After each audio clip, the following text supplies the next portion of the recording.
No, sure. You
All right. Good afternoon, everybody. Welcome once again to the Enhanced Sports Show. My name is Lou Tenor, and we'll be here until 6 o'clock this evening before we bring in Rasal.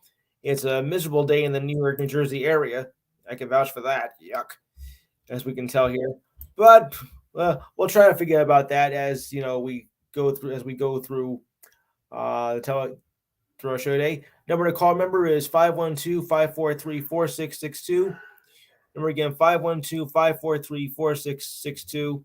And we got a lot to cover today. Remember, guys, keep your comments short so I can get through all the topics because we cannot do all 273 picks um, of the draft. So we'll cover the first round as much as possible.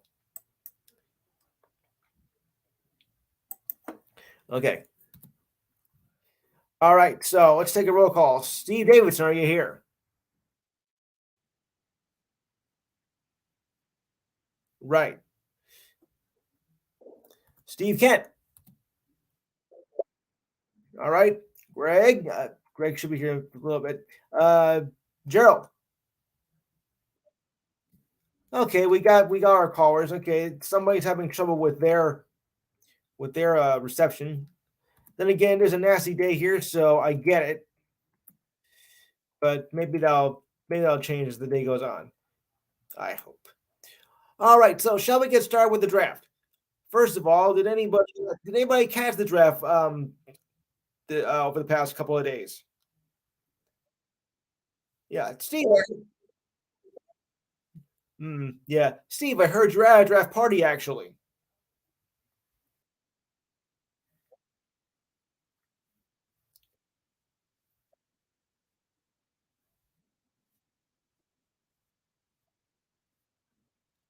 Well, that's their problem.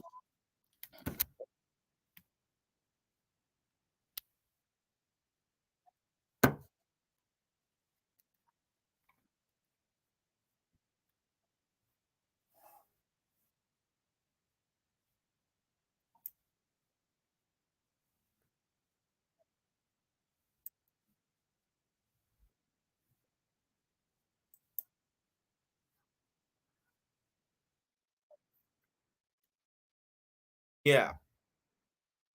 I wasn't too surprised by the draft picks. The Jets, I wasn't too crazy about the draft picks there. I mean, we really didn't get what we needed, as usual.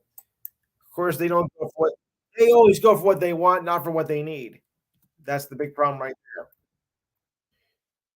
there. Gerald, Steve Kent, do you have any thoughts on your picks for the draft?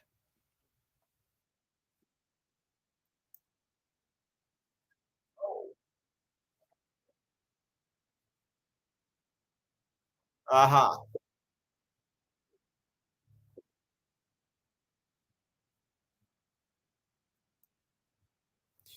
Yes, yes.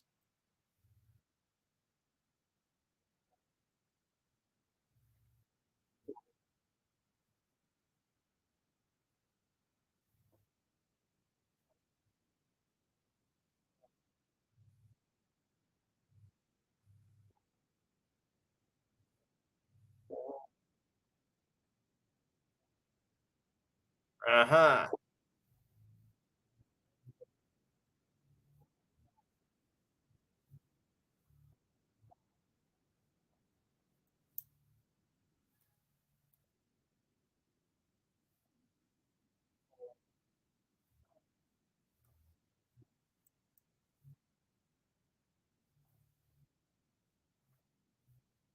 Okay, good.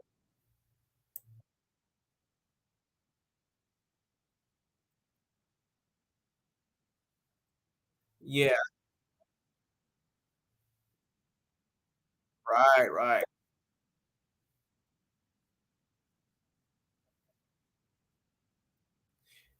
Right. Yes. Right.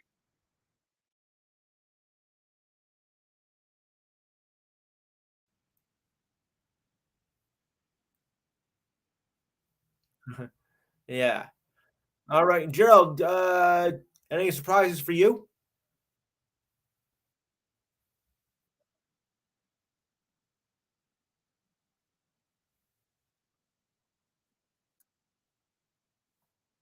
Yes.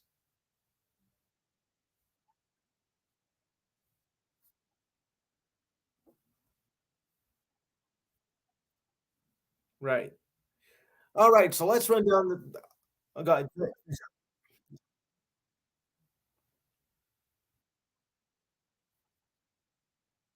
Okay, so let's run down the first round picks, and then we'll do some other ones, on. Number 1, Carolina Panthers pick via trade Bryce Young, quarterback from Alabama. What a shock. All right, number 2, Houston Texans take CJ Stroud, quarterback from the Ohio State. What a shock. Number 3, Houston Texans take via trade Will Anderson Jr., the edge rusher from Alabama. Number 4, the Colts take Anthony Richardson, a quarterback from Florida, hmm, the Sunshine State. Number 5, the Seattle Seahawks take Devon Witherspoon via trade, quarterback from Illinois. Number 6, Arizona Cardinals via trade take Paris Johnson Jr., offensive tackle from Ohio State. Two from Ohio State. Okay. The Raiders took Tyree Wilson, edge rusher from Texas Tech. Atlanta Falcons take Bijan Robinson, running back from Texas. I think Joe might be familiar with that one. Philadelphia. Mhm.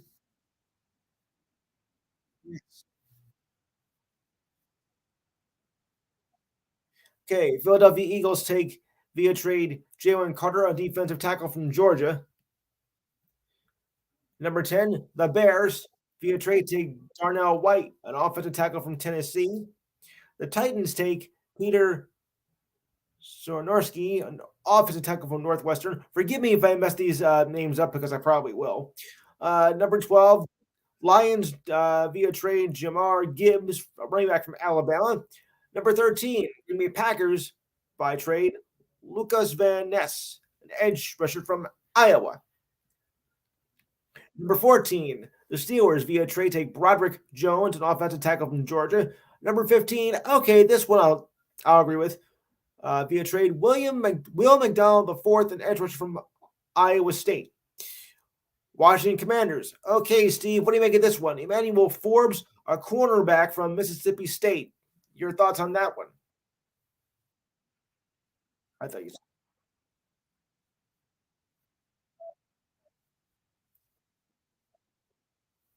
yes.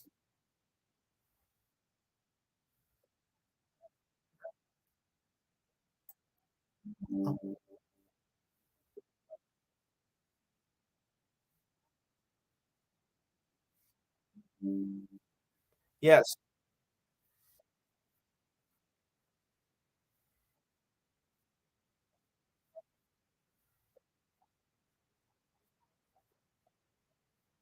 Yes.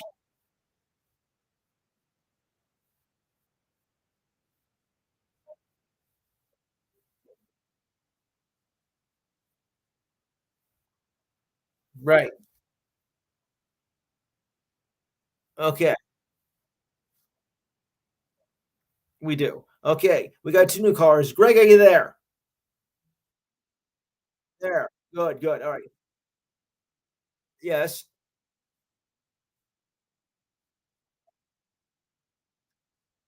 Hold on, we're doing the draft first, then we'll get to the other stuff. Oh, boy. Yeah, I know. Right. No, we'll get to that we'll get to that in a little while. Yeah, we're doing the draft first. We'll get to golf in a little bit. In a little bit. Gee, we got a call from Nashville. Oh, I wonder who this could be. For the record, would you state your name, please? I knew it. I knew it. Hello, Ralph. Thank you right there. All right, we're doing the draft right now. So, any thoughts you have, Ralph? I was afraid of that.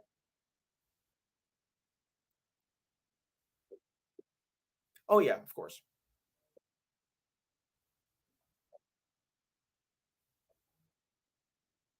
Right.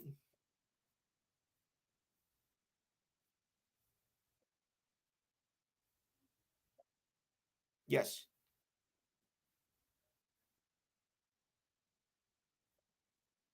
Hmm.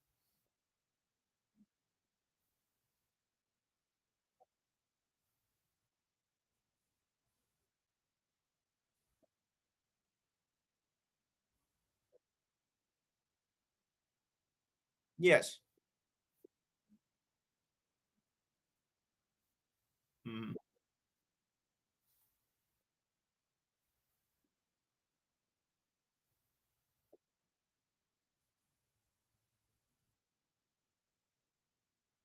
Yes.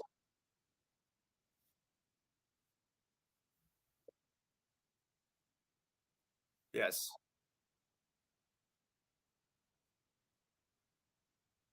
Right.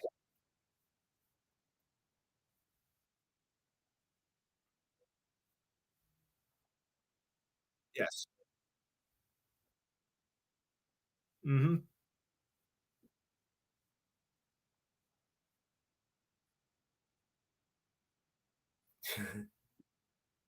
Yes.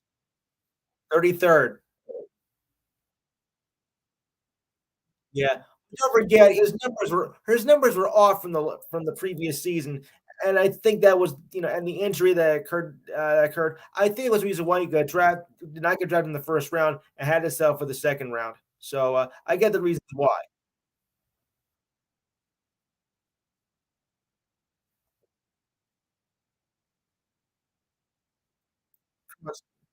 Yes.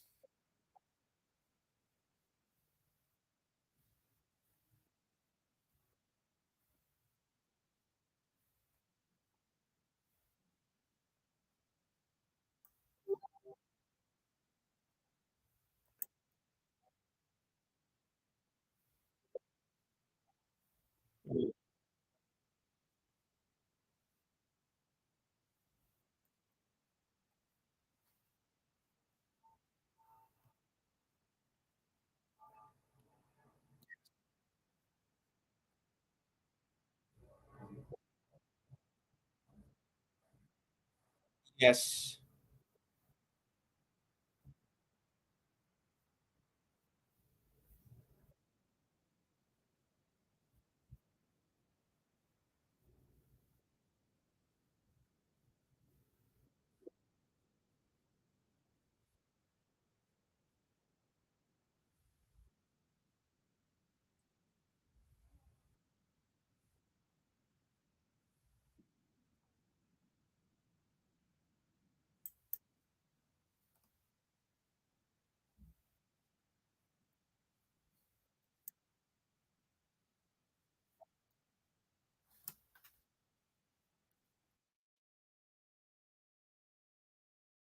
Yeah.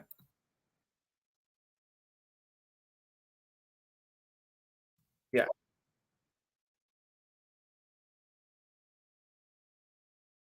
Yes.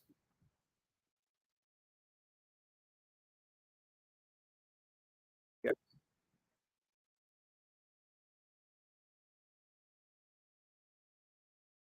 Great. We got it.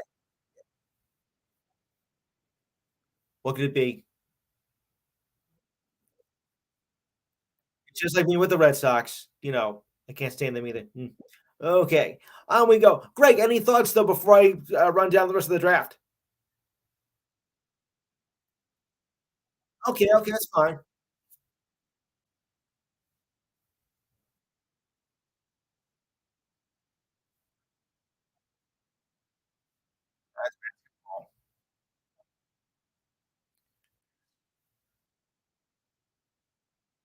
Right,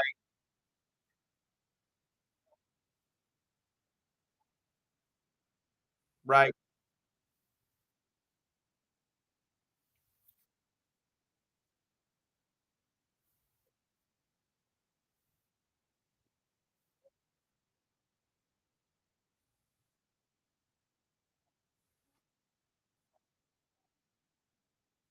I know.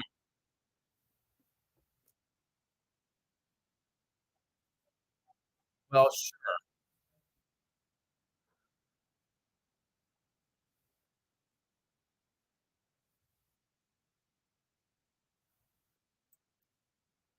dear. Yeah. Okay, I gotta move on with the topics real quick. Okay, I gotta move on. Anyway, moving on to the next part of the draft.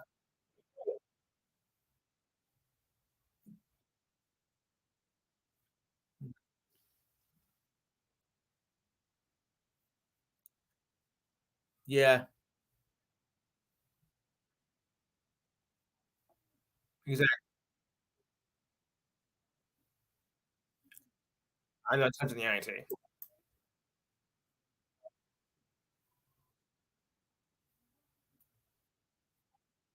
Right. Hey, Jimmy. Okay,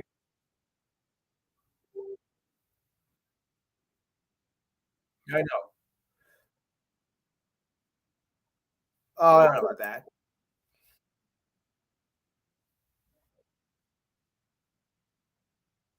Right. We'll take golf a little bit more later. We'll take golf a little bit more later, Greg. I can move on.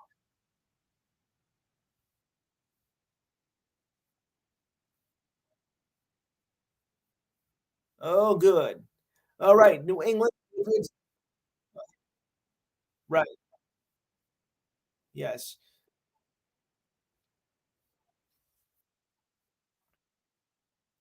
Okay. Okay. Hey, Jimmy. Okay, moving along. Yes. Right. Speaking of that, them as we call it, take the right. True.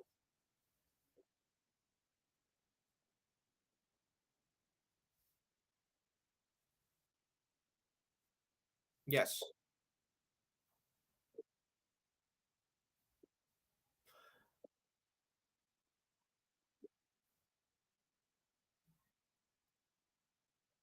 Thank you, Alex.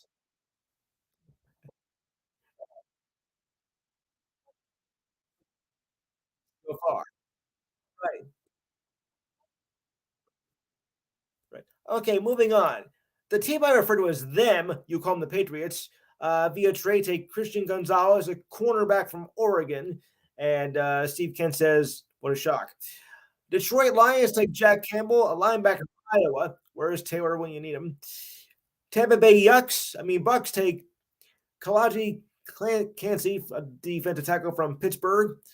Number 20, the Seattle Seahawks take Jackson Smith, a wide receiver from the Ohio State. I said the again. Oh, I'm trying to quit that. I'm trying to quit that. Okay. The Chargers, who some of you refer to as San Diego, but they're Los Angeles now, take Quentin Johnston, a wide receiver from Texas Christian. Gerald, any thoughts about that since you're a Texan? Quentin Johnston. He's a wide receiver from Texas Christian. No good. Okay.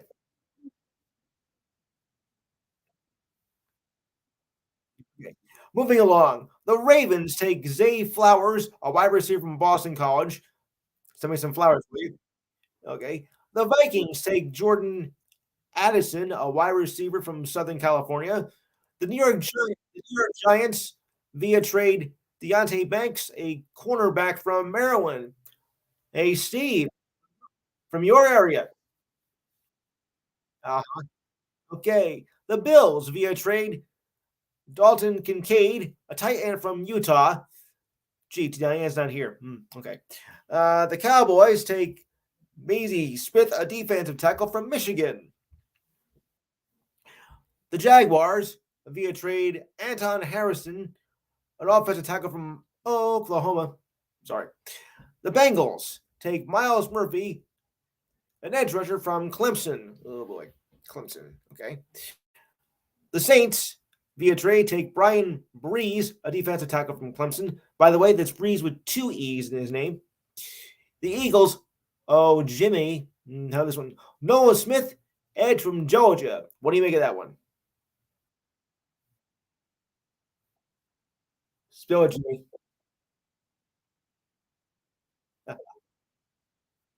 And from the Chiefs, they take Felix uh, Uzma, an edge rusher from Kansas State. And those are your thoughts. Those are your picks for the first round. Uh, Steve Kent, any other thoughts?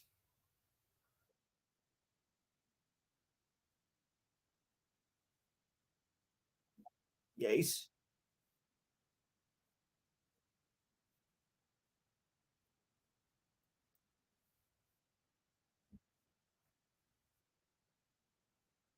Yeah.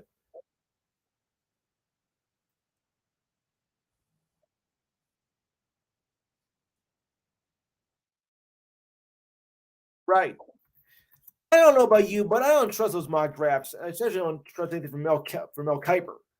I mean, that's a farce because they don't base on any merit, any real merit though. I mean, they're just going on a whim. It has no bearing of what they're going to do in the draft. So I don't really pay attention to Kuiper's mock draft.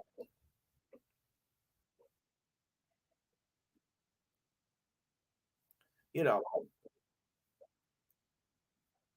yeah, mm,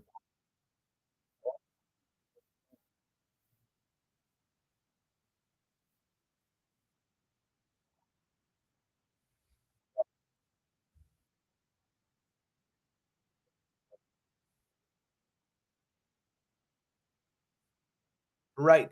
Okay, I got some more draft news here. I told you it'd be a busy day, and it goes like this. Now, someone's mentioning about Hendon Hooker. Um, he will come back. He will continue his comeback trail in the city of Detroit. The Lions selected Hooker 68th overall in the second round last night, making the former star from Tennessee the highest drafted quarterback since a guy named Matthew Stafford back in 2009. Never heard of him. The Lions front office made it clear that Jared Goff is the starting quarterback for now, but the three-time Pro Bowler is expected to be an unrestricted free agent at the end of next season, 2024. The selection of Hooker, who is recovering from an ACL tear, could therefore be a move for the future by the Lions. Hooker said that he would embrace the role of being a sponge under Goff. Oh boy, a sponge. I would I would keep on picking his brain as much as possible. I'm going to be annoying at times. Most people are, but that's just the type of person I am. I want to do my job and get better day by day. Hooker is also the first quarterback drafted by the Lions under third-year general manager Brad Holmes, who had decided to build other areas of the roster before addressing the quarterback situation through the draft. Hooker was enjoying an outstanding 2022 season before he tore his ACL in November, clouding his status for this particular draft. Hooker's surgeon recently sent a letter to all the teams in the NFL that Hooker is on a timeline and to be fully cleared by the first weekend of the upcoming season.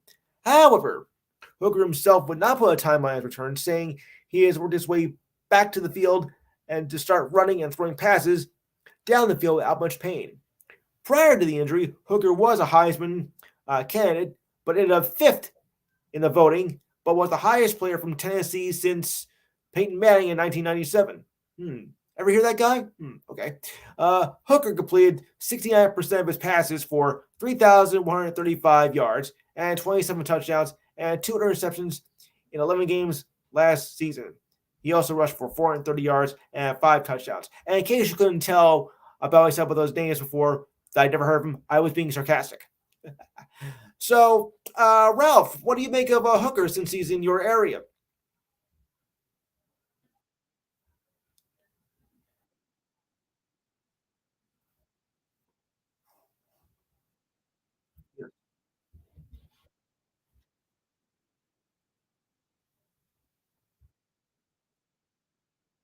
Yes. Right.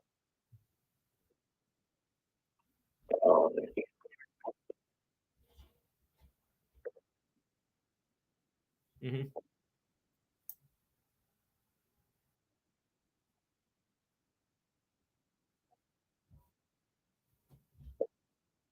Yes.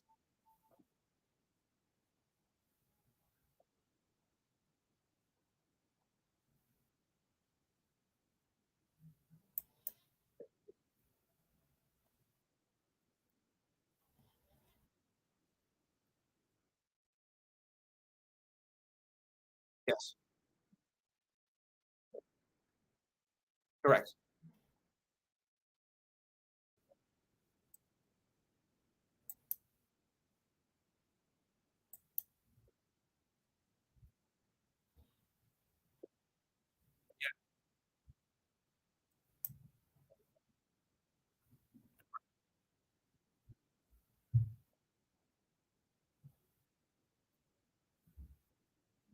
Well, Monday.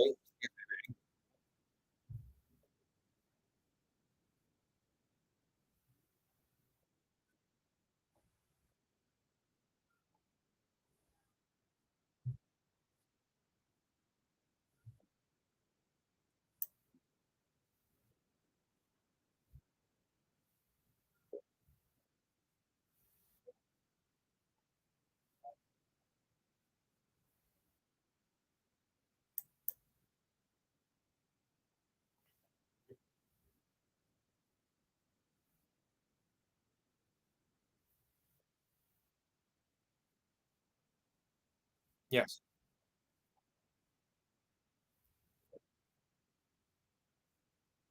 Right.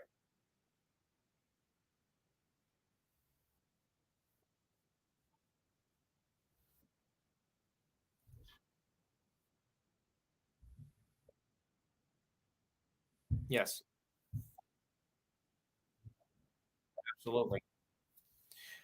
All right. So moving on. Now, in the case of Levis, um, he was expected to be a high draft pick, but was not selected in the first round. His left toe that caused him his 2 games was problematic for one team that did consider him.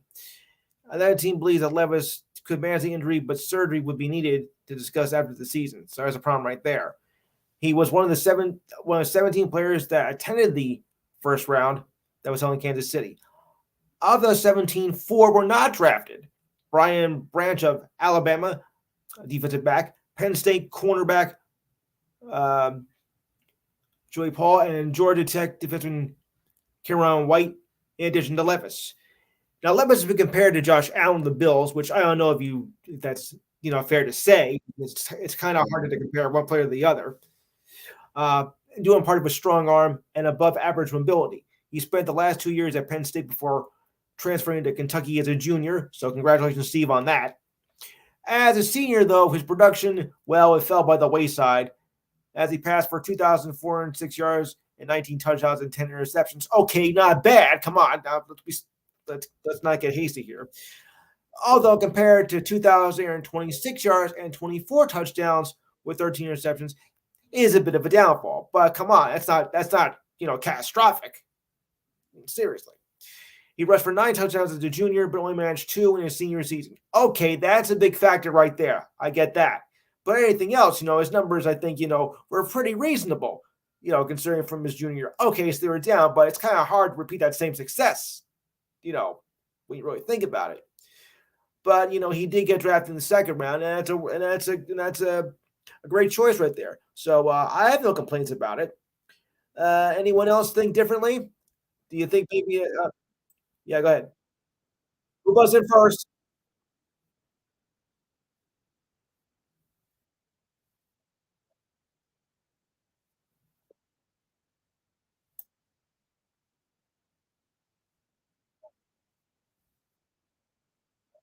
Ah, yeah,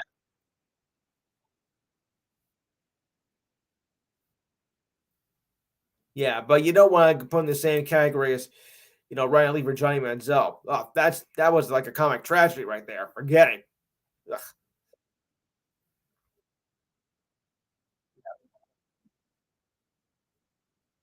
yeah,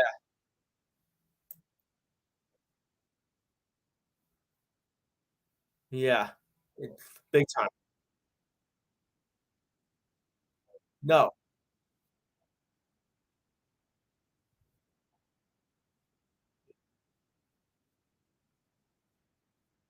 I would have too.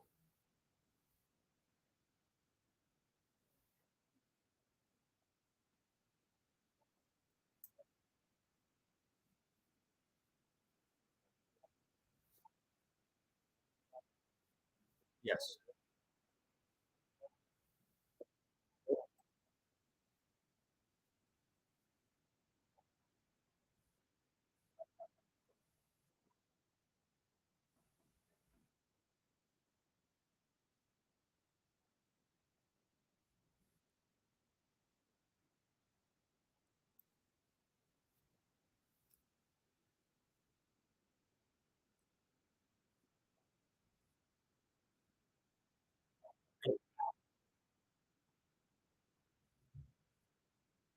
oh,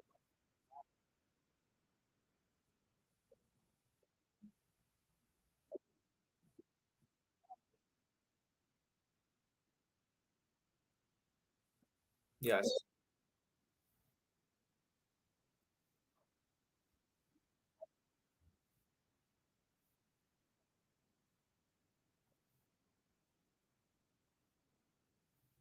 yeah.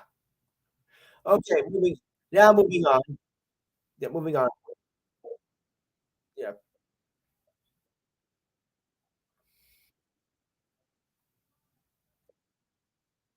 huh.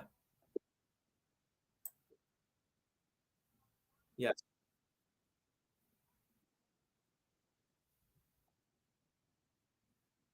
yes,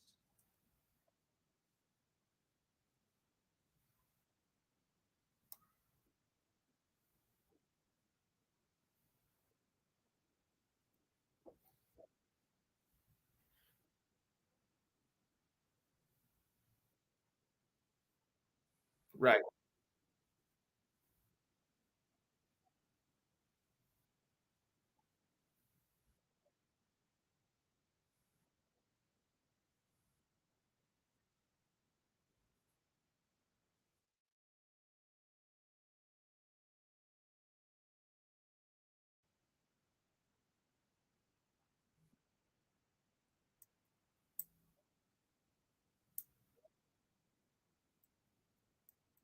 Right.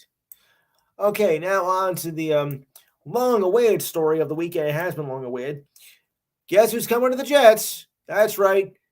It's a new day in Mister Rogers' neighborhood. Aaron Rodgers has come to the Jets. Finally, it seemed like forever to take a deal, but now it's done. After weeks of procrastinating on both sides, the Jets and Green Bay Packers on Monday finally completed a deal that sends the four-time MVP to New York. Welcome aboard. ESPN first reported the Jets will receive Rodgers as Rodgers, the 15th overall pick and a fifth round pick in the 2023. The Packers will get number 13 overall, a second round pick, and a sixth round pick this year, and a conditional 2024 second round pick that becomes a first rounder if, I use the word if, Rodgers plays 65% of the plays in the upcoming season. Although at his age, that's kind of hard to do.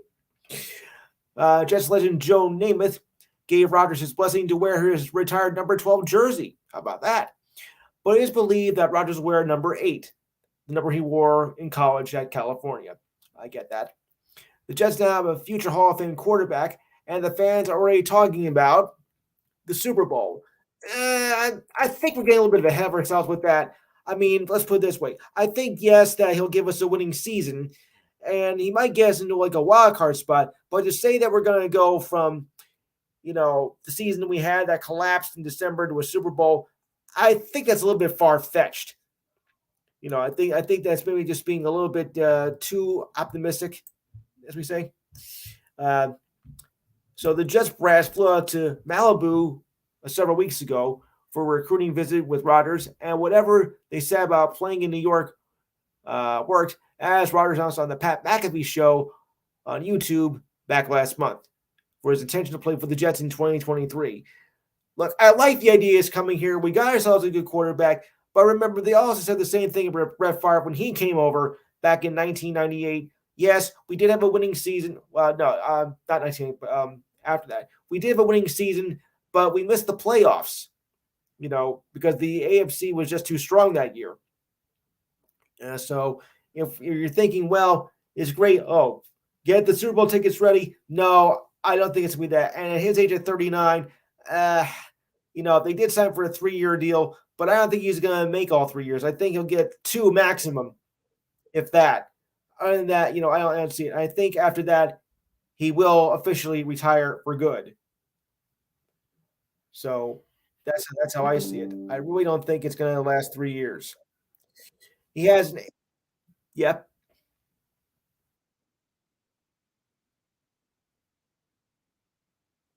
yes, yeah.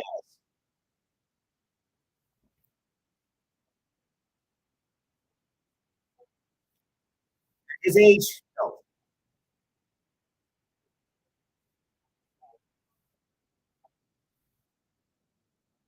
Yes,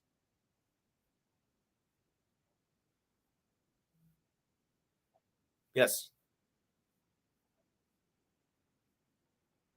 yes, right,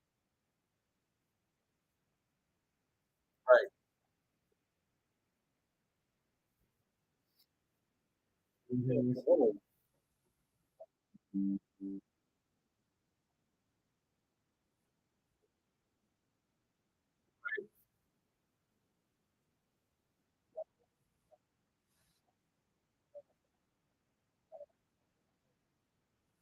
No, he didn't.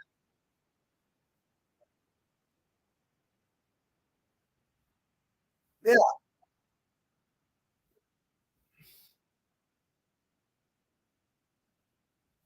exactly. Well, I guess I'll have to wait to find out. And by the way, I meant it was in 2010 when Rogers came over here. So anyway,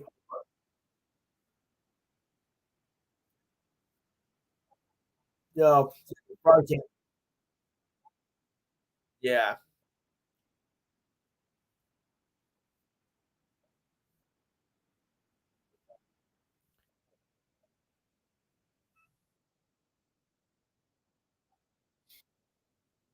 Mhm.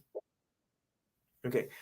Anyway, Rodgers has played his entire 18-year career in Green Bay, throwing 475 touchdowns and just 105 interceptions, over 5,000 completions for over 59,000 career passing yards. Wow. To put this into perspective, Rodgers has 10 seasons of 4,000 passing yards or more. The Jets had one, named it in 1967. Okay. Though 2022 was considered a down year by his lofty standards, uh, this was not a terrible year for him, as he threw for 3,695 yards, 26 touchdowns, and 12 interceptions with a 9.11 rating. So it wasn't that bad. Those are still good numbers, even at the way he's been playing. The only question is, can he keep that up when he gets here, or is he suddenly going to drop like a rock? That's the thing that worries me. So let's just hope we get you know, let's put it this way: will the real Aaron Rodgers please stand up? Okay.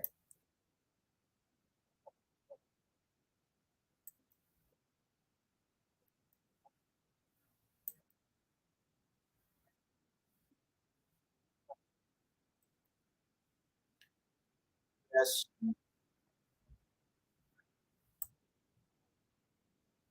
Jimmy, mhm.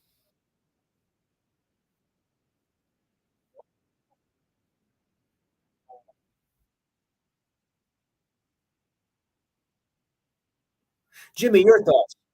Jimmy, I think I lost Jimmy. Alex, since you're more of a Giant fan, but you have any thoughts?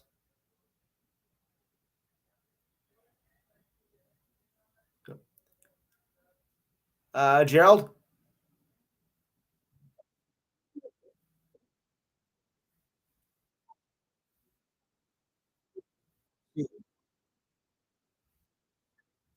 Okay. Jimmy, are you there?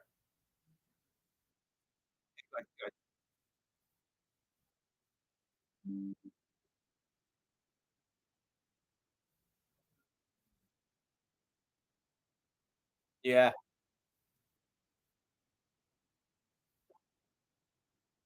Right. Yes. Alex? Yeah. Alex,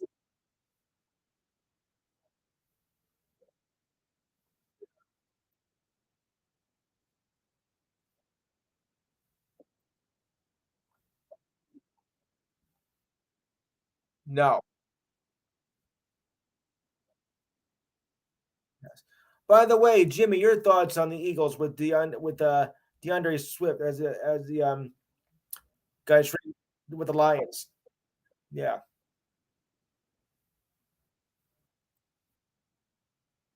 Yeah. You didn't. Okay. All right. So let's move on to the other sports area. Hmm. I think I had somebody else coming in who is having trouble with their phone. Yeah, yeah, yeah. Oh, all right. Just somebody else did just come in here. All right, wait. Is somebody else there? Okay, I'm still here. Okay. Um, would you say your name, please, for the record, if somebody else came in? Hello. Hmm. Okay, moving on.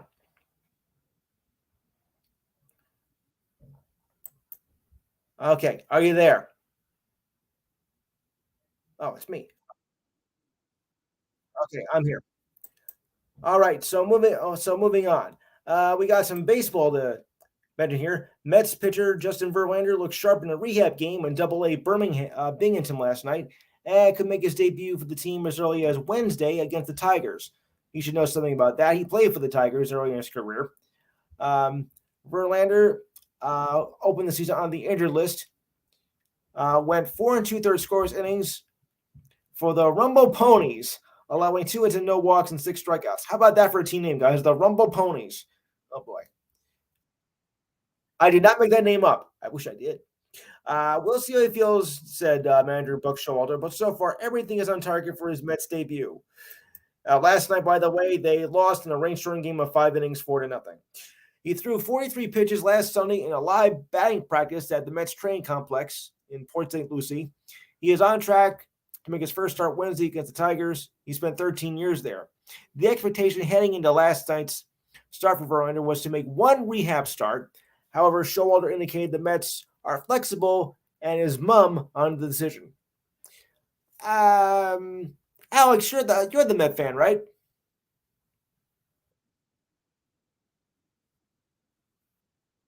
Yeah,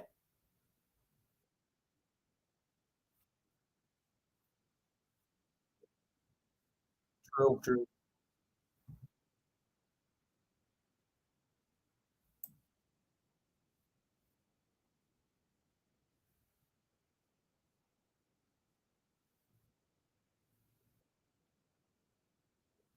Right. All right. Steve Davidson. All right, Steve Kent. Yeah,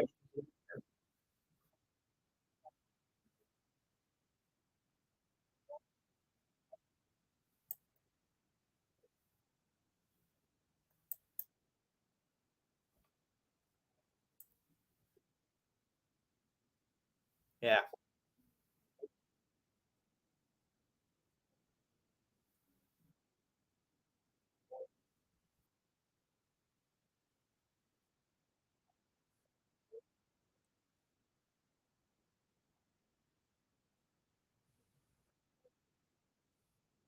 Okay.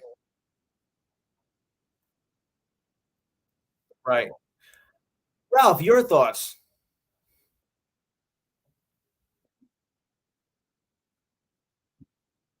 Yes.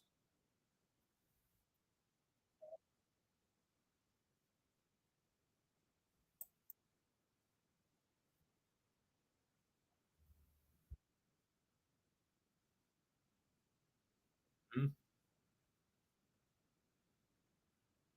Yeah. Yes.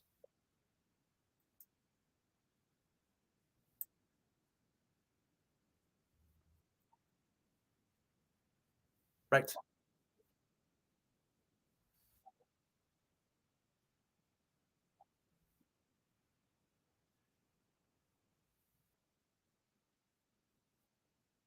Yes. Mhm.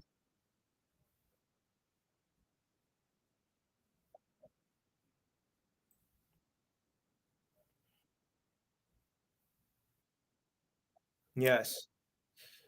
And Jacob DeGrom made an early exit last night in his game against the Yankees. Sorry about this, Ralph. Giving up his first hit with 2 outs in the fourth inning. Manager Bruce Bochy said after the game that DeGrom was experiencing tightness in his forearm and was expected to be reevaluated today. It might have already happened.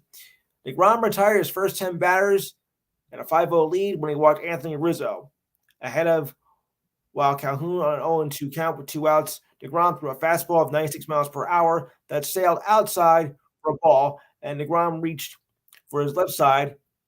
He then followed it with a pitch with his outside, and Calhoun lined for an opposite field single to left. DeGrom seemed to be limping.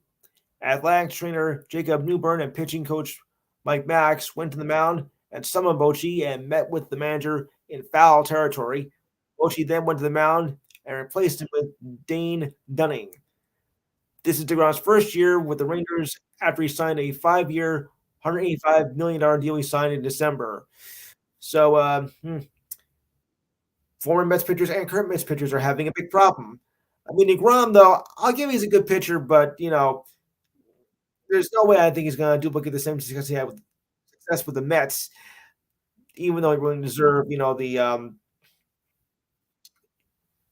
Cy Young Award for in the NL. I mean, his ERA, his record wasn't that great, but his ERA was low, so I guess that's why they gave it to him. So, any thoughts on the Grom injury? And by the way, I know Ralph they had against the Yankees. I know you hate the Yankees, but still they did beat him.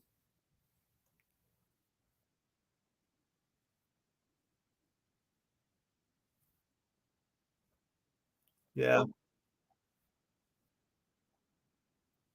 right.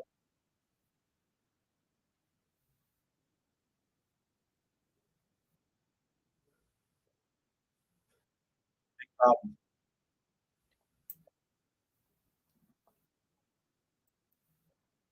yeah, yeah, and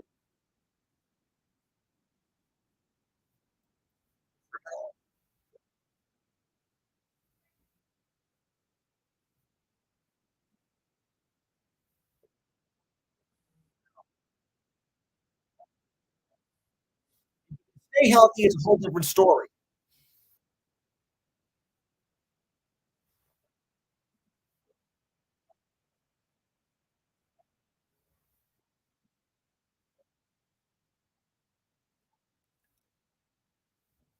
Yeah.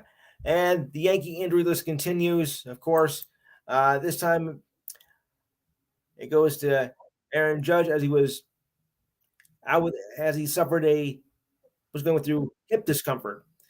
Judge struck out in his only two at bats, once with the bases loaded, and he was replaced by Oswaldo Cabrera in the fourth inning. Judge said he felt a grab in the hip area after his second strikeout. Manager Aaron Boone said the Judge was not slated to have a test done on his hip. He entered Thursday's game with batting 267, 6 home runs, and 14 RBIs in the first 25 games this season. Hmm. Yep, the Yankee injury list just keeps on going. Oh boy. baseball team. It's a mass unit. But remember, we've been through this before when I think half the Yankee lineup not that long ago was injured, and they still managed to have a winning season. So anything can happen there. And Braves outfielder Michael Harris, uh, the second from his rehab assignment, was reinstated from the injured list yesterday. The current NL Rookie of the Year, Harris had been on the injured list since April 7th with a strained low back that he suffered while attempting to steal a base. Well, happens every time. In two rehab games at AAA Gwinnett, he was 1 for 7 with 2 walks. Ugh. Last season, 114 games, Harris batted 297 with 19 home runs and 27 doubles, drove in 64 runs and 20 stolen bases. This season, forget it. No home runs, 1 RBI, and 2 stolen bases. Ugh.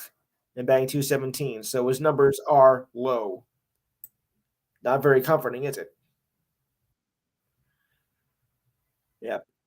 And here might be the feel good story of the week as Drew Maggie, his dream has finally come true as he played his first game in the majors at age 33 back on Thursday. The infielder who played a total of 1,155 minor league games in 13 seasons before being called up by the Pirates, who are a surprise team of the year, mind you, was a pinch runner but struck out his only at bat in the eighth. On the bright side, they beat the Dodgers 8-1. Uh, Ralph, I know what you're going to say. Who is the only team that can beat the Dodgers? And I reply, the Dodgers themselves. The Dodgers themselves.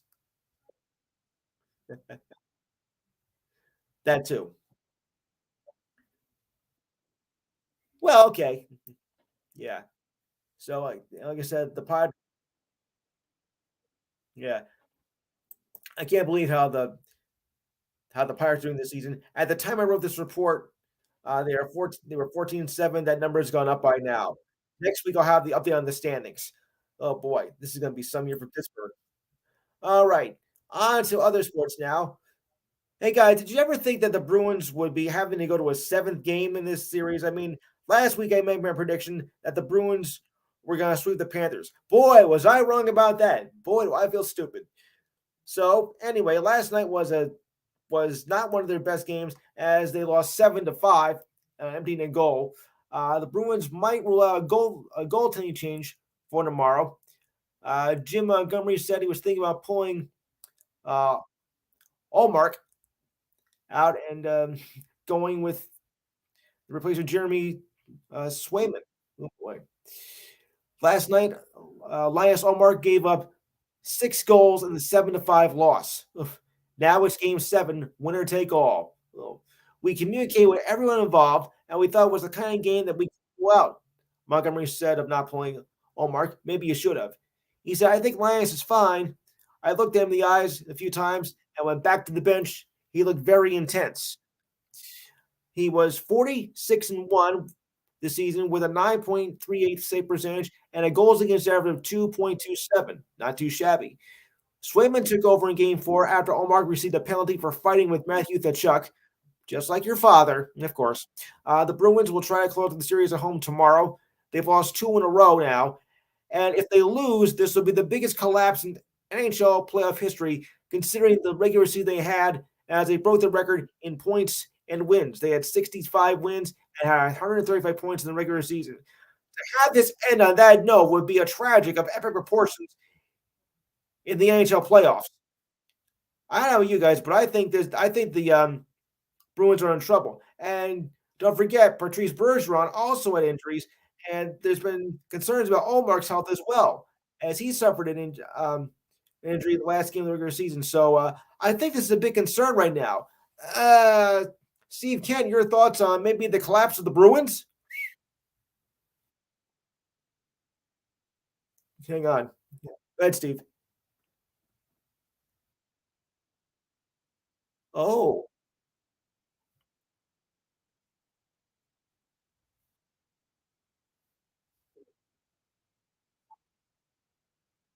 yes.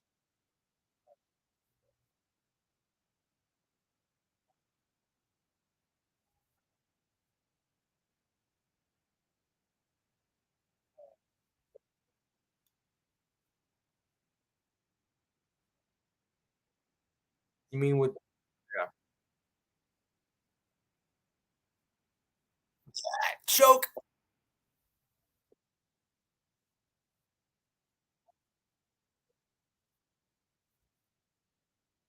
Yeah, I think it well, right, he's a you know,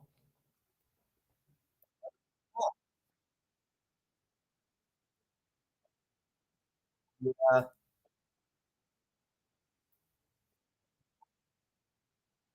maybe he is.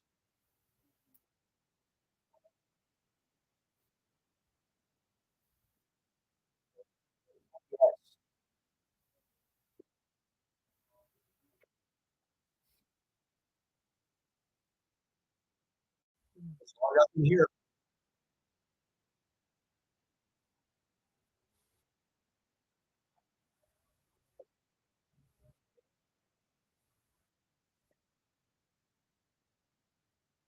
Oh,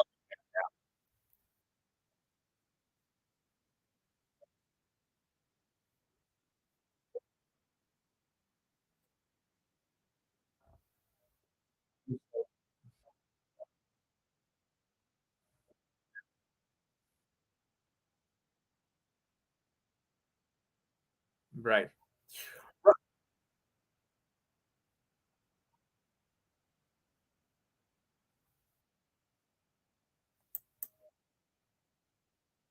Yes. Roger, you just came in. Do you have any thoughts on anything?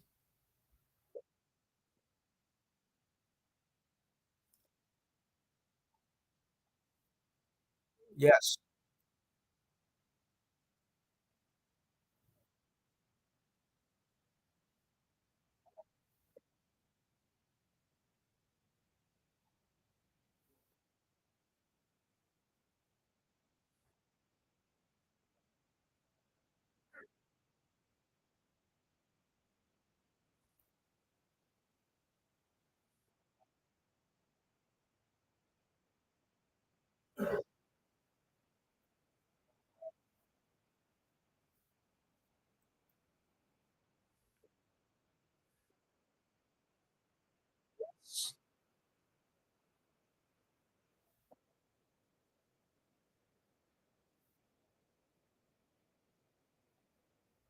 It will. I mean, this is just unreal. So anyway, moving on and continue on. Yeah, yeah,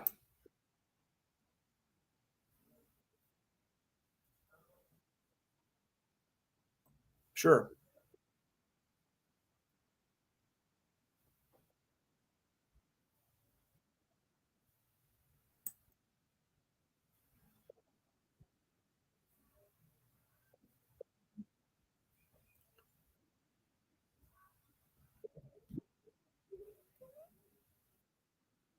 Yes, yes.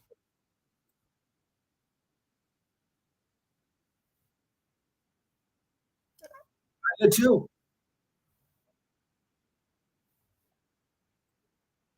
Yes.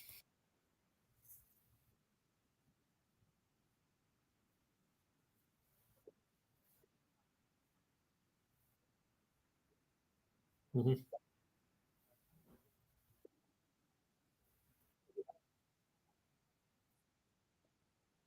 Oh, of course not. Yes, but this was a record-breaking season, so naturally you thought it was gonna, be a cakewalk.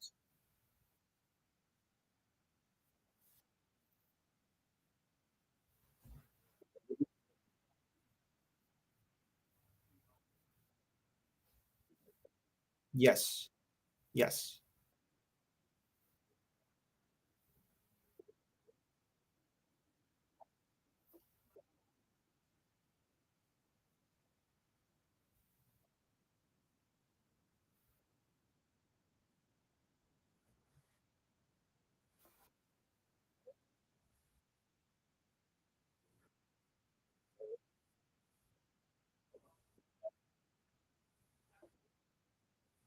they are.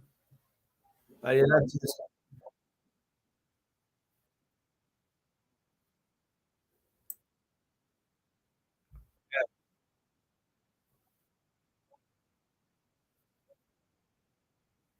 And the Yep, and the Golden Knights advances. They beat the Winnipeg Jets. So after the season off that didn't do so well, they're back.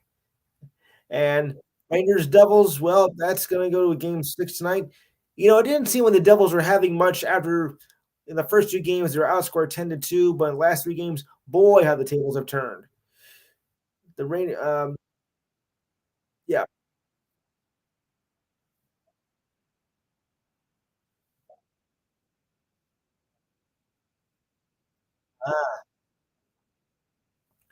I hate that word. So yeah, yeah. Now here's the thing that really baffles me.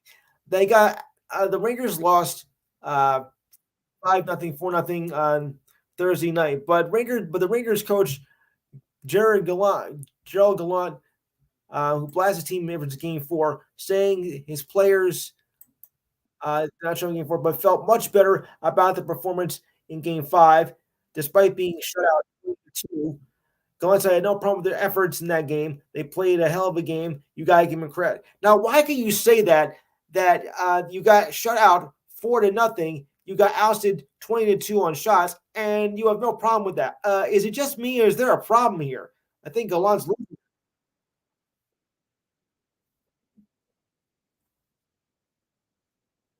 Yeah, yeah, yeah, Gerald. Right, Gerald, you were going to say something.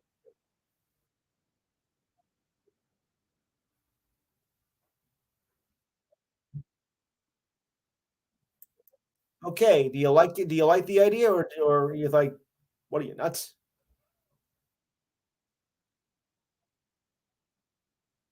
Okay, I like the sound of that. So going into Game 6 tonight, Rangers and Devils fans, what do you got? Okay, I don't think many of the local department, so I'll just go at random here.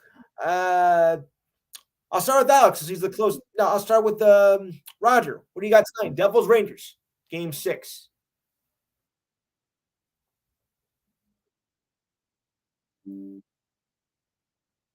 Okay, that's an honest answer. Alex,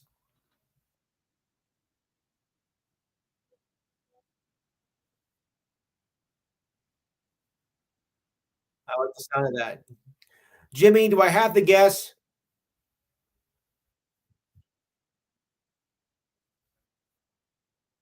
Anyway, I know. All right, Steve Kent.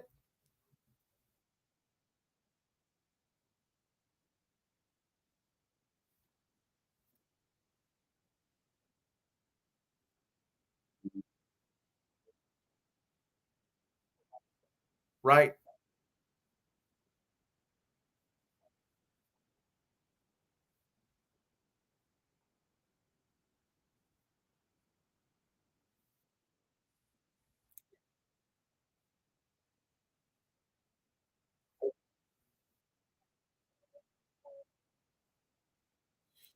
Daryl. Devils or Rangers? I know you're not from the area, but given this is a playoff.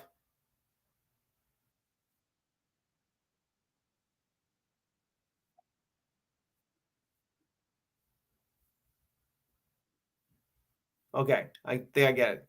Steve, Steve Davidson. All right, Roger. No, I'm sorry, Ralph.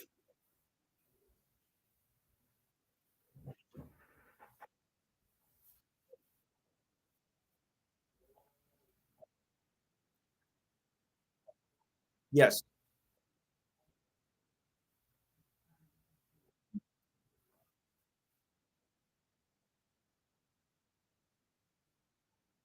Yeah.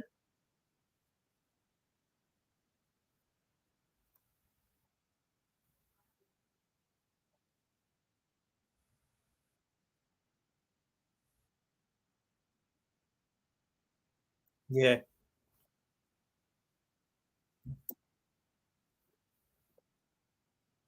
Mhm.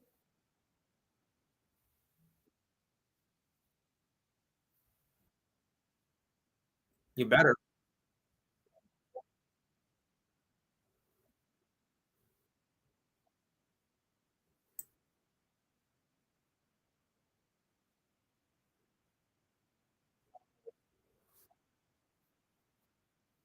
Mhm.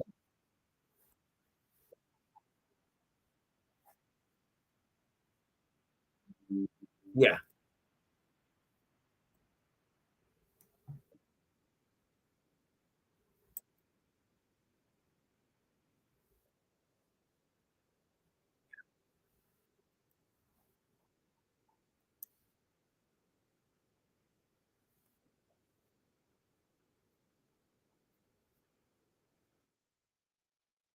All right.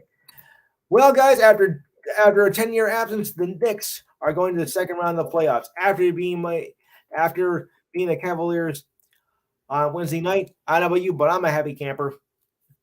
Now they got to face the Miami Heat, who shocked the Bucks. That's right. The Knicks are advanced to the second round, and the Bucks are not. After you know, that's another big collapse. They won 18 in a row this season, and they couldn't get past a 10 seeded team who barely even qualified to get in the playoffs. Just unbelievable. Just that's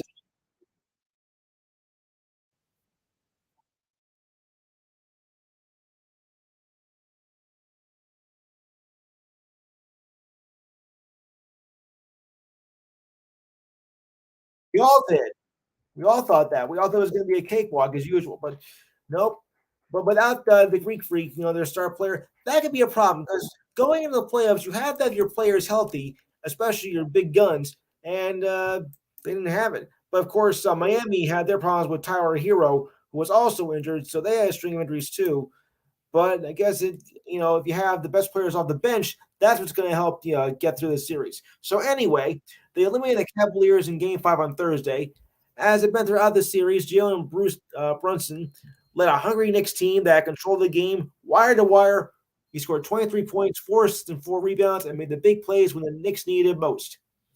It was a rather quiet celebration, getting Knicks to their first round series in 10 years, but it's special because his dad Rick um, also played in the NBA and was on the 1998-99 finals team with the Knicks were. Now that season, of course, that was the strike, the lockout year. So anybody could win it that year, of course.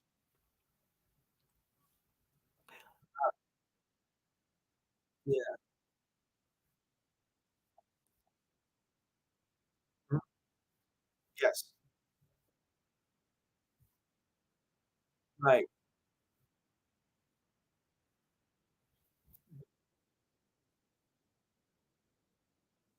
Yeah. It could very well be possible. I like the sound of that. We'll take the predictions in a second. So anyway, Josh Hart's former teammate from Villanova, a very good school, called him a star player and has shown in recent years. So throughout the season, he continues to show in this series and prove people wrong. And no one in the locker room in the front office was surprised by the way he has been playing. And Coach Tom Thibodeau took time to acknowledge the advancement, but of course, there is still work to be done. Well, of course. But Josh Hart had 12 rebounds, was able to handle the offense. But there's also, of course, a few injury-prone players on the Knicks as well. I'll get to that in a second here. Yeah, they'll be without center Jericho Sims as he underwent surgery to repair a torn lab and cuff tendon in his right shoulder, ending what was a promising season of the young star. The procedure was formed on Thursday at the hospital for special surgery and was considered successful, but will need 5 to 10 years of recovery time, 5 months of recovery time. But he is expected to be ready by spring training, fall training in September. So we'll just hope for that. At least I hope so. And after a season with high expectations, Clippers president Lawrence Frank said they will continue to build around Paul George and Kawhi Leonard. In his end of the season address, he said a healthy Leonard and George could still continue to give the Clippers a chance at a title. However, keeping them both healthy has become a big issue. Oh, what a shock. George missed the last 9 games of the regular season. The first round with a right knee sprain. Leonard was dominant in the first 2 games before a torn meniscus in his right knee and forced him to miss the final 3 games of that series against the Suns. When we traded for Paul and signed Leonard as a free agent in 2019, it was not for 1 or 2 or 3 years. Every year you have those players that give you a chance, and it's about something those guys to continue to improve your chances. This was the same injury and the same knee he injured in the 2021 playoffs and kept him out for all the 2021-22 season. And once again, the Clippers are the biggest choke artists in the postseason as they fail once again to get past the second round. Oh, what a surprise. Of course, I'm not.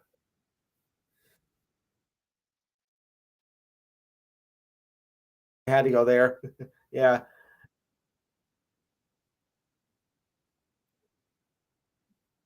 right. We shall see. Uh-huh. Moving on, the Sixers are not saying if Joel Embiid will be able to return for right knee sprain from game one against their series against the Celtics, which starts on Monday. The Sixers completed a sweep of the Nets. What a shock. That provided a chance for Embiid to rest up. He was an NBA was MVP finalist. Um, suffered the knee in game four. Has yet to practice and have played game one against the Celtics, who finally finished off the Hawks last night. Coach Doc Rivers said Embiid was getting an exam at the doctor's office as the Sixers practiced their facility in New Jersey, Southern New Jersey. Rivers said, I'm going to wait. They'll call me to see where he's at. Embiid averaged 33.1 points per game this season to win his second straight scoring title. Also averaged 10.2 rebounds, 4.2 assists in 66 games that he played this season. Yeah. So this may be a little bit tricky for the Sixers here, but I don't really think they're going to hold up much against Boston. I think Boston's just too strong here anyway. So I'm not saying it's going to be 4 and out, but it might be a tough series for them to win. Also, Knicks forward Julius Randle is still in question for game one tomorrow against the Heat due to a left ankle sprain, but Coach Tom Thibodeau was hopefully that he'll be ready for game one tomorrow. We'll see. He did so much. He didn't do so much yesterday, but he is feeling better than he was saying now 48 hours ago that after the practice. So we'll see where he is after the rehab. He did return for game one against the Cavaliers, but was unable to get a flow going. Thibodeau said that Randall was able to get some work done in despite not having being at full practice. Randall was benched in the fourth quarter in last Sunday's win of the Cavaliers and came back in game five, but was a lackluster 21 for 65 in the series.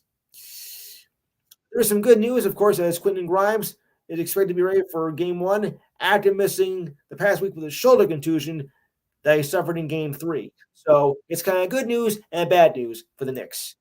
Oh boy. Knicks in five. All right. Well, we'll get to the picks in just a second. Just want to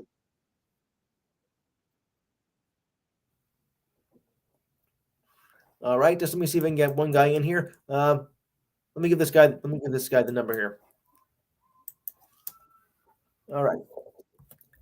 All right. So you're saying that all right, who thinks that the Devils are all right? And of course, everybody says that the Devils are gonna win tonight. Well, I think maybe the Rangers have one more chance. Remember, the Rangers have been down 3-2 before in series. So this wouldn't be a shock if it happened again.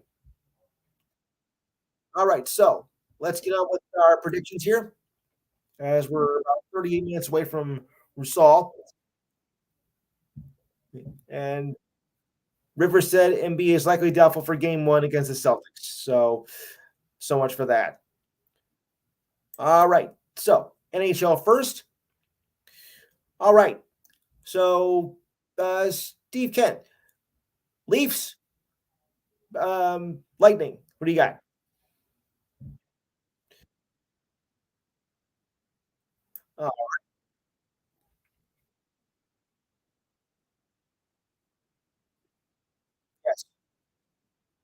Gerald. Okay, Gerald. Gerald. All right.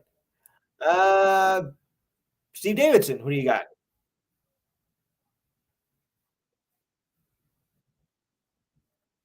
I think he's having trouble. Jimmy. Who do you got?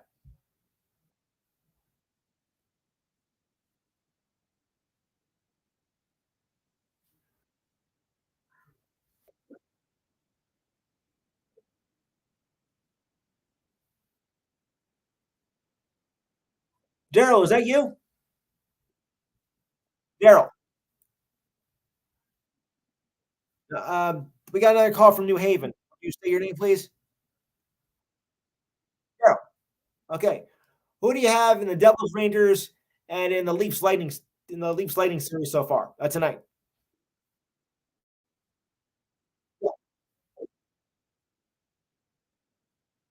Yes, they're gonna score a goal.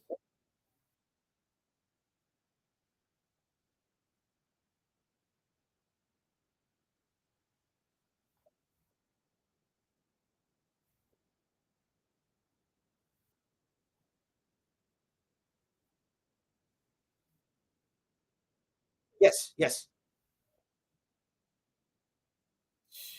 All right, Alex,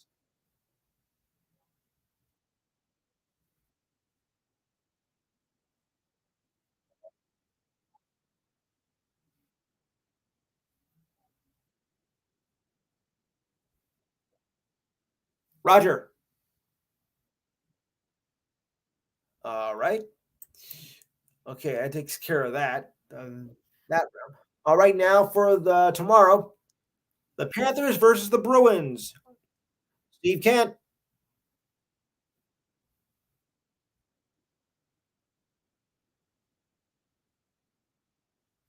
I'll bet. Steve Davidson, if you're there, where are you? I think he's having trouble. All right, Gerald,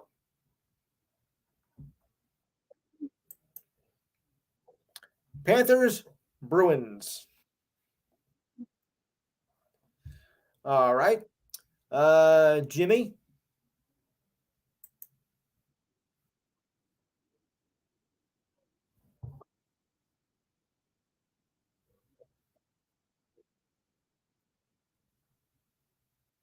Alex.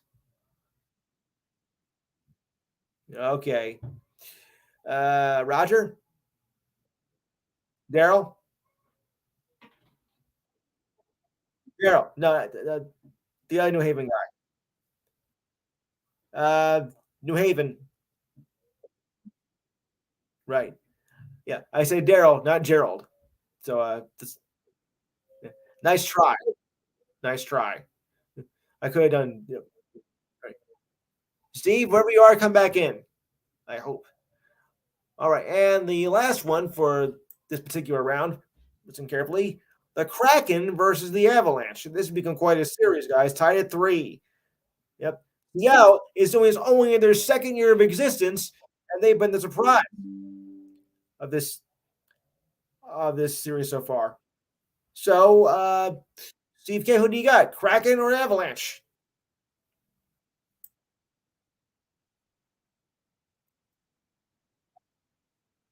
Gerald,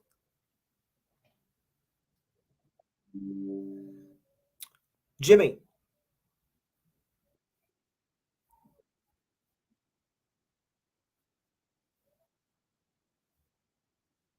Alex, Alex, Daryl, Daryl, and Roger.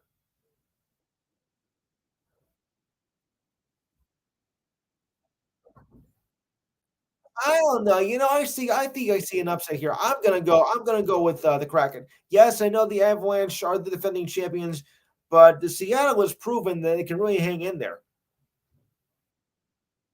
You can go. Okay.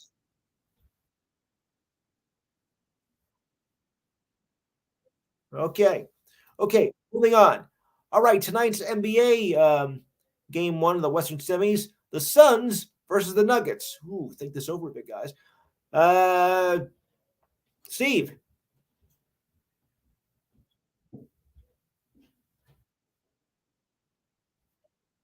Okay. All right. Gerald. Nuggets and the Suns. All right. Who else? Oops. Um, all right, Jimmy.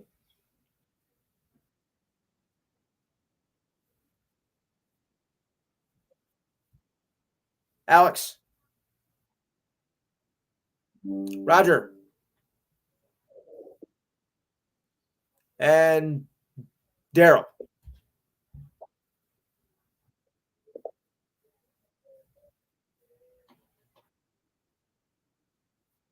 Okay. What? How do you say your name?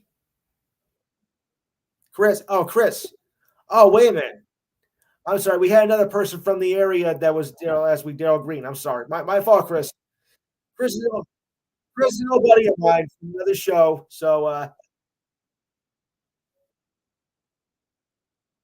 okay. All right. Yes. Yes. The sun shall rise again. Oh boy. No, no, never, never. All right. Okay. So for tomorrow, the Heat versus the Knicks. Oh yeah. I'm looking forward to this one. Gerald, Heat, Knicks.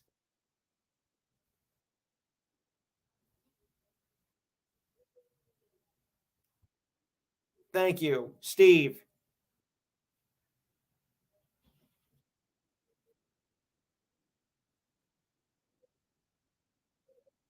Uh, right,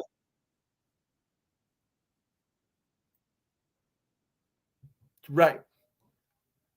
Okay. Jimmy.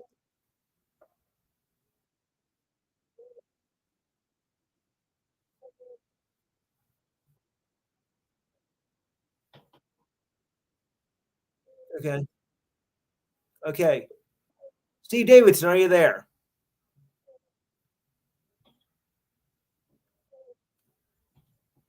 I think he's in trouble. Okay, I better leave that one alone then. Alex,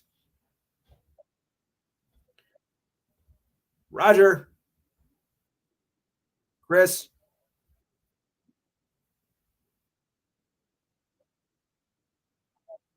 Okay. All right.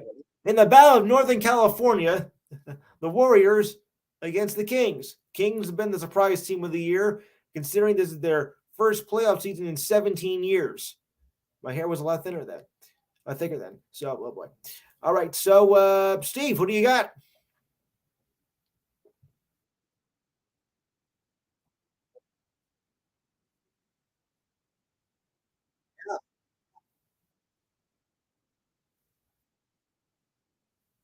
All right. Gerald. Okay. Jimmy.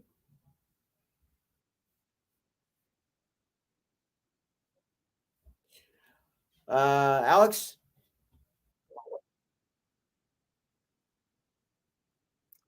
Roger. Chris. Yes.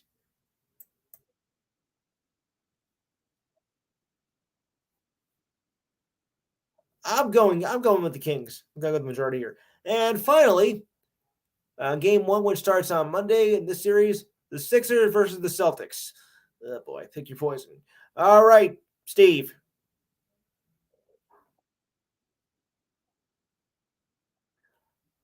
For now, but that could change.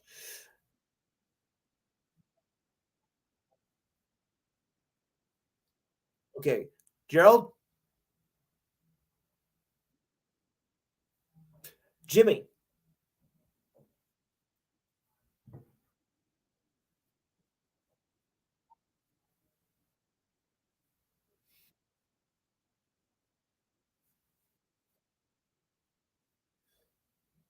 All right. Um, Alex,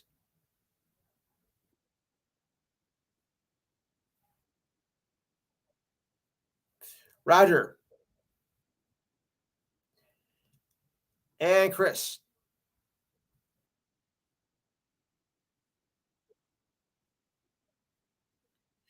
I'm gonna say no Embiid, no chance for the Sixers. Sorry, that's the way I look at it. All right, for those of you with special interest, it's also that time with, well, I'll say this: the XFL has made it through its season and are now in the postseason. How about that? They made it. Unbelievable. I thought they were going to be done like in the third week of the season and no one would care, but they made it to the regular season and now there is the postseason. All right, guys, so let's look at this way. By the way, it's only down to four teams here, and the championship game will be on in 2 weeks from tonight, not next week. So we have Arlington versus Houston. Since Gerald's from the Texas area, I'll let him start first. What do you got, Gerald? And this is XFL. Arlington. Okay, wait. Okay. All right, Jimmy. Alex. All right. Roger. Chris.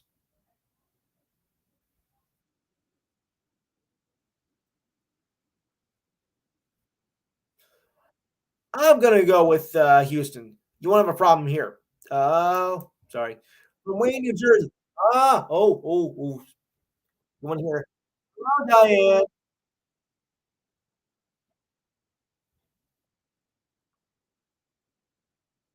Okay, nice movie. All right. Okay. Okay. Diane, you want to give a quick trivia question? No. Oh. Oh. Okay. Sorry. She's our trivia queen here. Uh, Chris, you've met Diane, right? Okay. Good. I'm glad we're all here. All right. By the way, Diane, who do you got for Devils Rangers tonight? Like I had to ask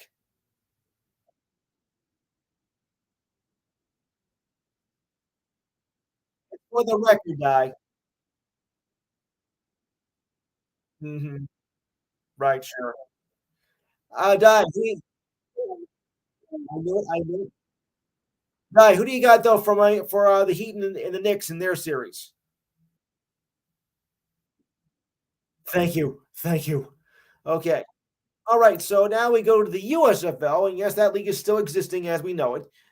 Although I can't imagine why. Just kidding, just kidding, just kidding. Okay, so we'll read the list down here, and it goes like this: as we're in week number three. Okay, so um, we had one game in. Houston took Birmingham. New Orleans took Birmingham. I have Birmingham. Gerald, who did you have? Sorry to speak in past tense, guys, but I was not aware this game started at 12:30. I can't help with games happen before the show begins. All right. Well, you know, thankfully on the West Coast. Jimmy, who did you have in that game?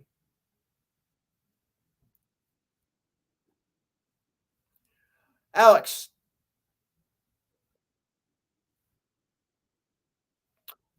Roger, who did you have in that game? Chris,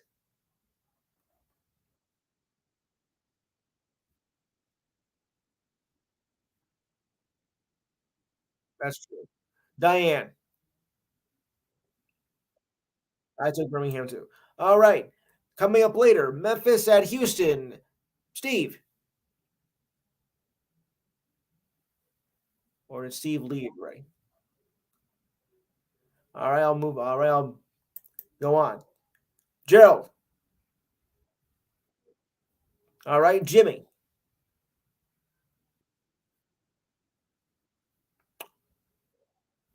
All right, Alex. Thank you. Roger. Diane. And no opinion, right, Chris? Okay. Okay. Okay. True. Pretty much. Okay. In the Battle of Pennsylvania, Pittsburgh versus Philadelphia. Gerald.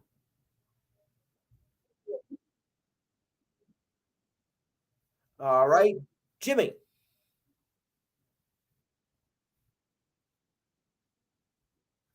All right.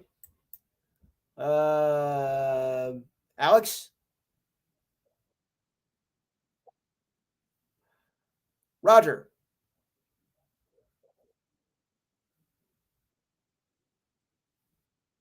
And Diane.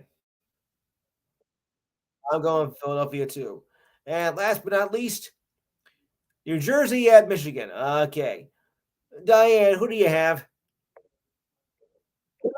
Roger.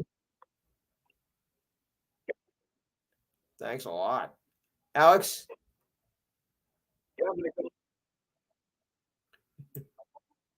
Okay. Alex, what you got?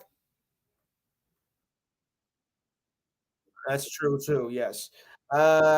Gerald, Jimmy. So am I. All right. And this runs through June. All right. I'm glad we got that all the way. All right. As I said, game one starts tomorrow between the Knicks and Miami. I'm looking forward to it. David Krejci was a game time decision after suffering a lower body injury against the Panthers.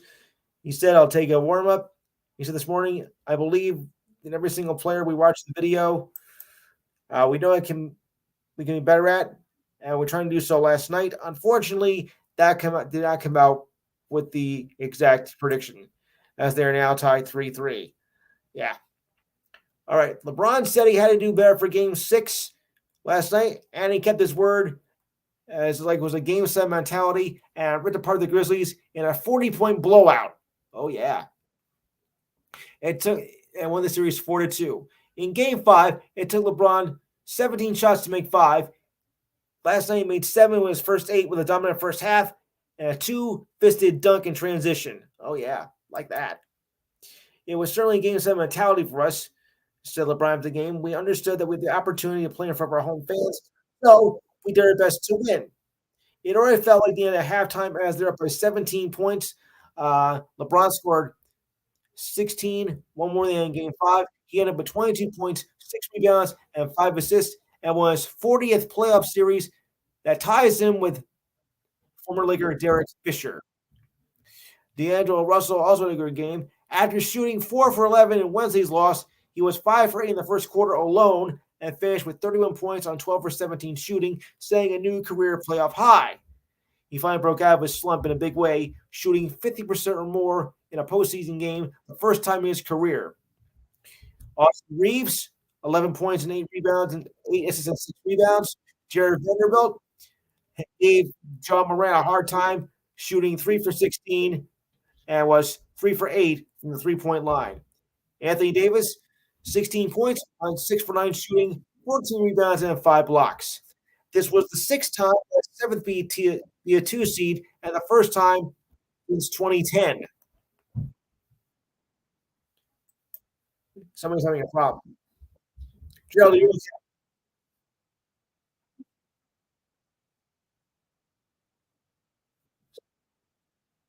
good luck. Let's go.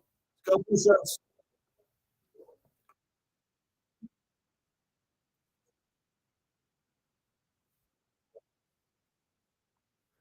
All right. Okay. Thanks a lot, man. All right. Thank you, Chris. Okay, moving along. Um, okay, so let's go here. We covered the next. Boy, we covered a lot today, didn't we, guys? Yeah. All right. Anthony Edwards has been. Oh boy, here's a doozy. Anthony Edwards, the guard for the Wolves, had been cited for assault in the third degree after being alleged that he swung a chair at 2 female employees following their final loss to the Nuggets back on Thursday. according to the Denver police.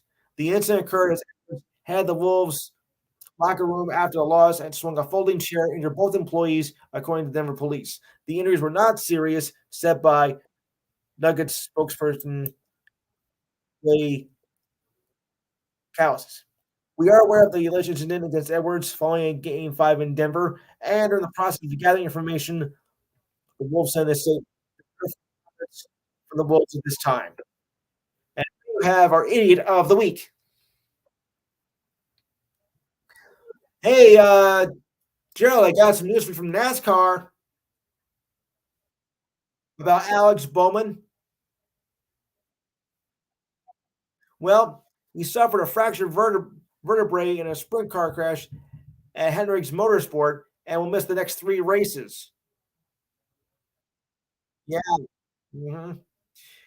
He'll be replaced by Josh Berry, who filled in for Chase Elliott for five races as he recovered from a broken leg. Berry will ride number 48 Chevy this week at Dover Motor Speedway in Dover, Delaware.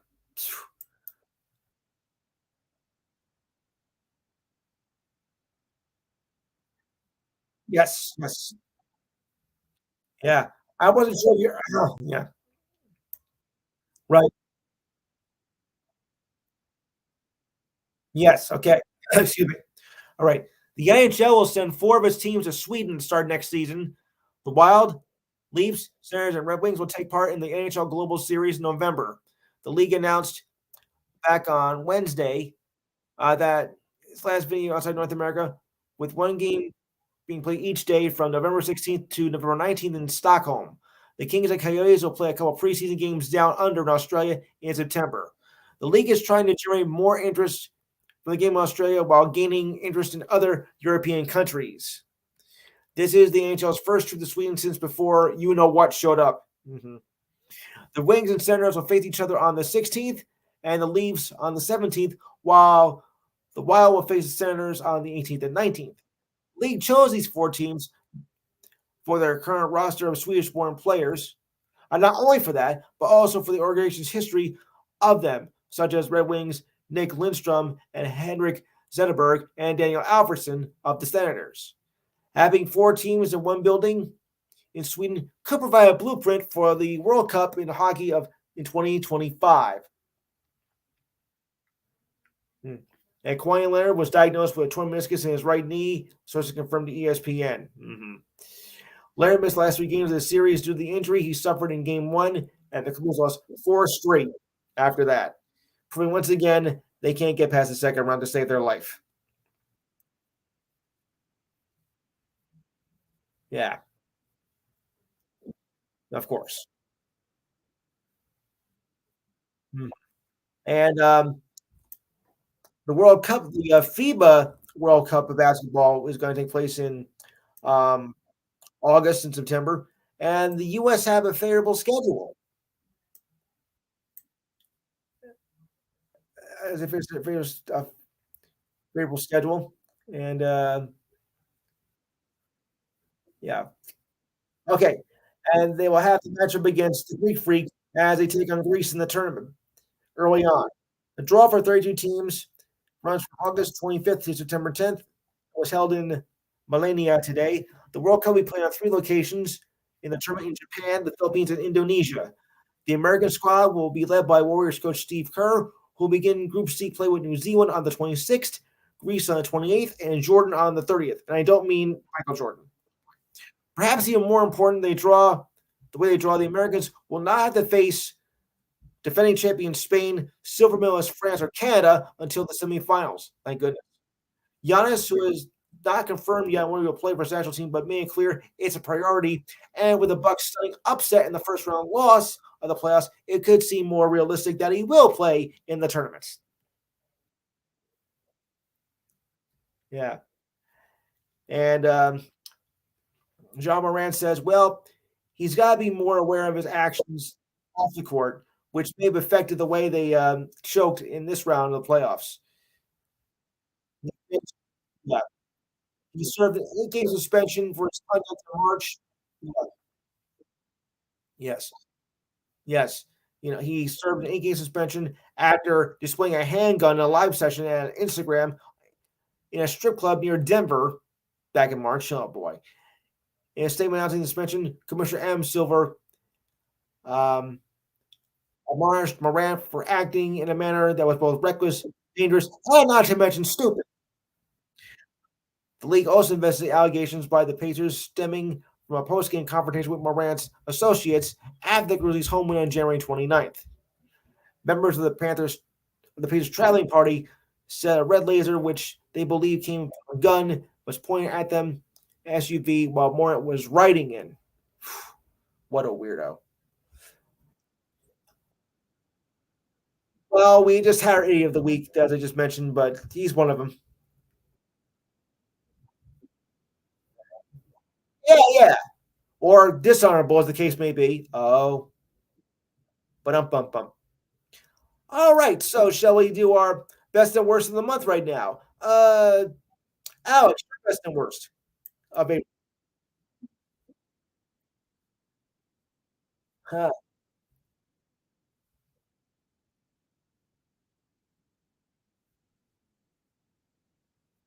yeah, yeah, yep, yes.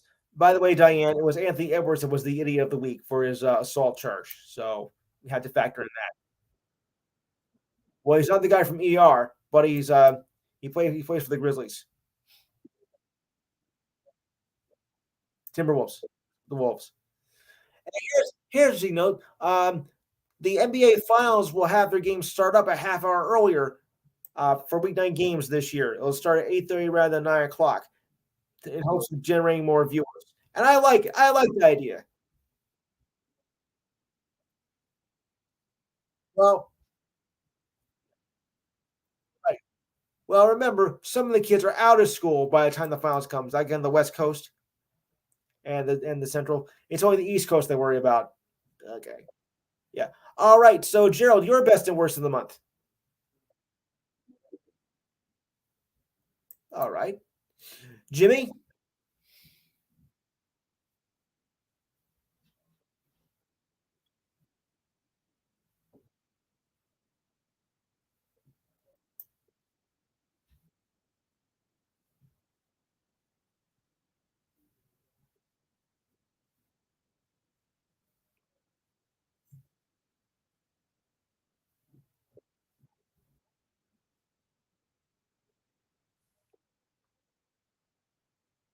Yeah.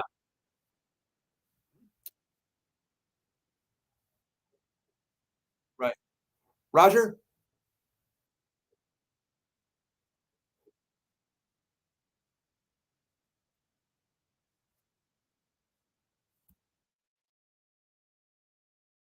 All right, Diane.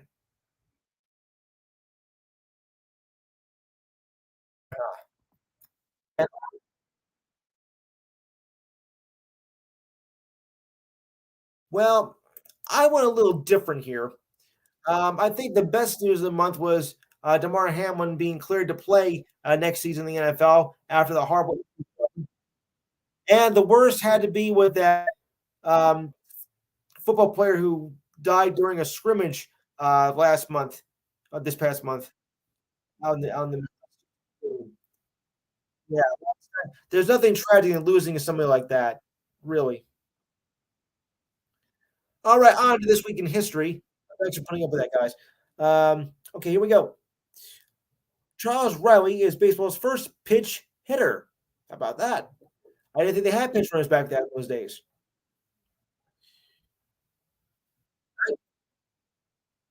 No, of course not. 1930, 123 runs are scored in 7 major league games. Wow. Cleveland Indians pitcher back in 1931, Wes Farrell, in relation to Mike Farrell, no hit St. Louis Browns 9-0. 1961. Oh boy. Get the Wayback Machine. Spanning the world to bring the constant variety of sports. ABC's Wide World of Sports makes its debut. Sorry, I had to do that. 1981. Steve Carlton is the first lefty to strike out 3,000 batters. Wow. Also in 81 NFL draft, South Carolina running back George Rogers is first picked by the New Orleans Saints. And I think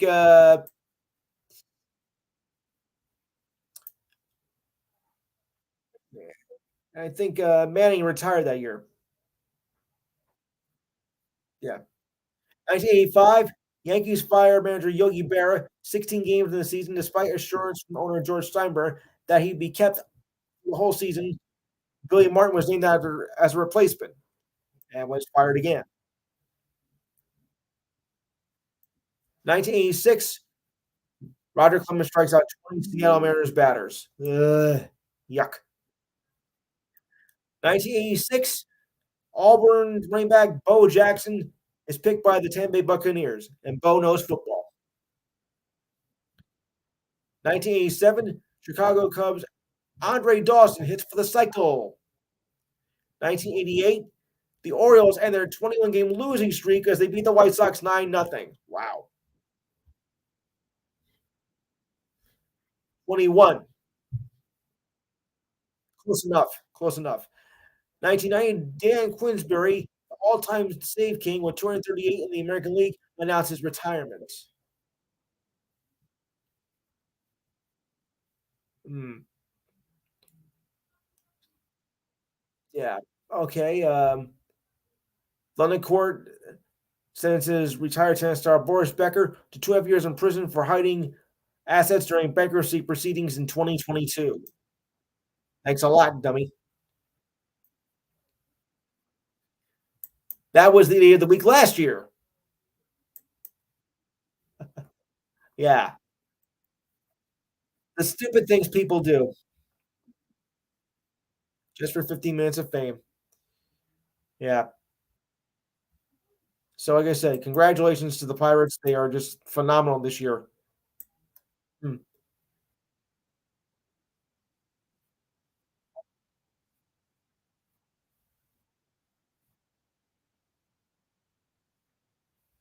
All right.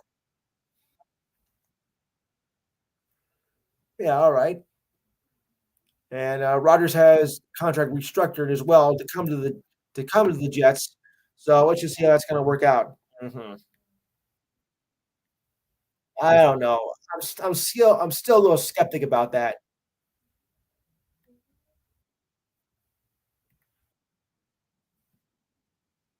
Of course, I still got a few minutes left. By the way, next week, of course, we will have the standings already. We'll of course keep on with the playoffs as we go along. I also want to make a special note on 2 weeks from tonight will be our sixth annual Ladies' Night because in celebration of Mother's Day the day after. So I hope that we get some ladies coming in on that night just to be sure about that. Oh, here's one for the week. Adolis Garcia was on deck, circle with 3 home runs with one more shot for a cycle in the fourth, while John Shores was making a rare appearance as a pitcher in an 18-3 rally against the A's. He had orders not to swing the bat, said Rangers manager Bruce Bochy, said of the right-hand reliever. He followed the orders by taking 3 strikes on 45.5 miles per hour pitches from A's infielder Jace Pearson in a blowout victory. Looking at the match, the record of 4 home runs in the game, Garcia's second chance for a fourth home run ended with a double in the seventh. First was, yeah, so came up just short on that. Yeah. This season, he has 7 home runs and 20 RBIs.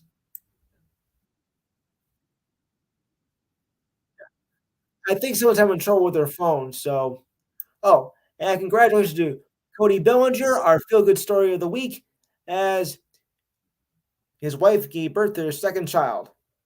The list allows players to miss from 1 to 3 games due to the birth of a child. Hey, cigars for everybody, okay? Bellinger is hitting 300 with 5 home runs while playing defense in the center field position the first month with his new team. Congratulations, Cody. Yeah. See, I told you. It's not all gloom and doom in the sports world. Okay, so I think I got everything all here. Yeah. And the Rays finally lost at home um, Wednesday as Luis Garcia scored 3 hits through 6 innings and stopped the Rays' 14-game home winning streak. It happened. It had to happen.